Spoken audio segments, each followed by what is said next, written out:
Hello everyone, how are you all doing? I hope you all are doing good. In today's video, we are going to start with a new topic of chemical reactions and equations, that is rate of chemical reaction. Right? Now, how fast a chemical reaction would take place or how slow a chemical reaction would take place, that depends upon certain factors, correct? Like if you see certain reactions, that cooking gas starts burning on ignition, an article undergoes rusting, erosion of rocks takes place to form soil, and so on. It can be seen from these examples that some reactions are completed in short time, whereas some occur rapidly. So what difference it is which makes some reaction to occur slowly and some reaction to occur quickly or rapidly, right? Now if you see, during winter long time is required for setting milk into curd, while at the high temperature during summer the rate of setting of milk increases and the curd is formed early. So what is the difference? So there are certain factors which affect the rate of chemical reaction. So let's see those factors. First, nature of the reactants, then size of reactants, concentration of the reactants, temperature of the reactants, and catalyst. Remember these points well. Now let us see the reaction of the metals aluminium and zinc with dilute hydrochloric acid. On reaction of both aluminium and zinc with dilute hydrochloric acid, hydrogen gas is liberated. Correct? This we know. When a metal reacts with an acid, it forms hydrogen gas.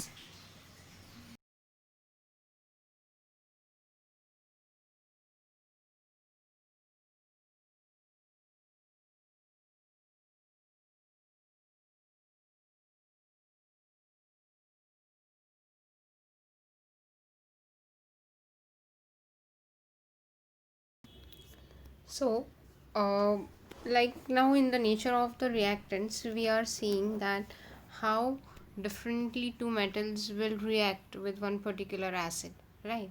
Now, however, the reaction of aluminium metal takes place faster as compared to zinc because of the nature of the metal, as aluminium is more reactive than the zinc, right? So the rate of reaction of aluminium with hydrochloric acid is higher than that of the zinc. That is why nature or reactivity of reactants influences the rate of a chemical reaction. Moving on to the next, that is size of the particles of reactants. Now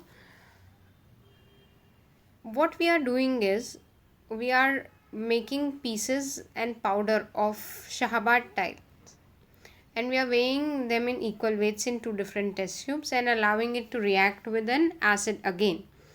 Now we will see that effervescence of carbon dioxide will be formed at a faster speed or slower speed, right? So we will see that carbon dioxide effervescence will be formed slowly with the pieces of shahabad tile, while it will be faster in case of the powder of shahabad tile. Correct? It shows that smaller the size of the reactant particles, higher will be the rate of reaction. Moving on to the next, that is concentration of the reactants.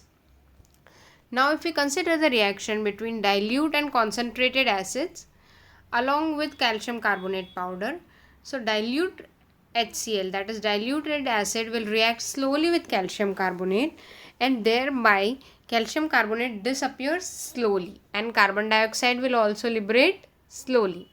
Correct?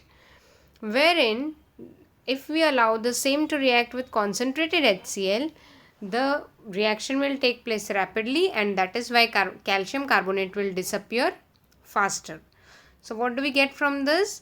Concentrated acid reacts faster than dilute acid, which means that rate of a reaction is proportional to the concentration of reactants. Next is temperature of the reaction.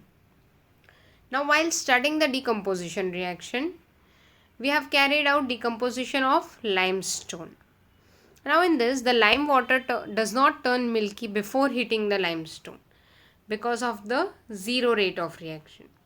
From this, it is learned that the rate of a reaction increases on increasing the temperature. So higher the temperature, higher the rate of reaction. Now, in some reactions, catalysts play a very important role. For example, sometimes you have to allow a particular element to be there. In the presence of that element, the reaction will take place faster. For example, we saw nickel catalyst for the hydrogenation reactions, right? So on heating, potassium chloride decomposes slowly. The rate of the above reaction neither increases by reducing the particle size nor by increasing the reaction temperature. However, potassium chloride decomposes rapidly in presence of manganese dioxide to liberate oxygen gas. Now, in this reaction, manganese dioxide will not undergo any chemical change. So, what do we infer by this? The substance in whose presence the rate of a chemical reaction changes without causing any chemical change to it is called as a catalyst. Do you know that one or more chemical reactions take place during every chemical change? Some chemical reactions occur at fast speed whereas some occur at low speed. Strong acid and strong base react instantaneously. In our body, enzymes increase the rate of physiological reactions. Also, vegetables cook quickly on oil rather than on water. So, some substances make the reactions go faster. Followed, students? So, please go through this as well. Thank you so much, students, for watching the video.